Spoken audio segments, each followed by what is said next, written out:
एका बाजूला नाराजी, दुसऱ्या बाजूला संताप, या दोन्ही गोष्टीचं एकत्रित जर समजा कुठे काही रिझल्ट स्वरूपातला परिणाम दिसला असेल तर तो नागपुरात राष्ट्रवादीच्या कार्यालयामध्ये तिथं जोरदार तोडफोड झाली।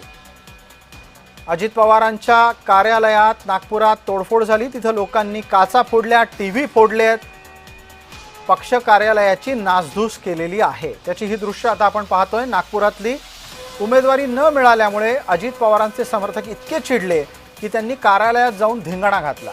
दिसेल ती गोष्ट तोडफोड करत कार्यालयाची पूर्णपणे दुरवस्था केली।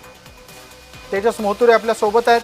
तेजस, पटकन सांगा, अजित पवारांची इतकी अशी ताकद आहेच काय विदर्भामध्ये की त्यांच्या कार्यकर्त्यांनी संताप येऊन कार्यालयच फोडून टाकावं?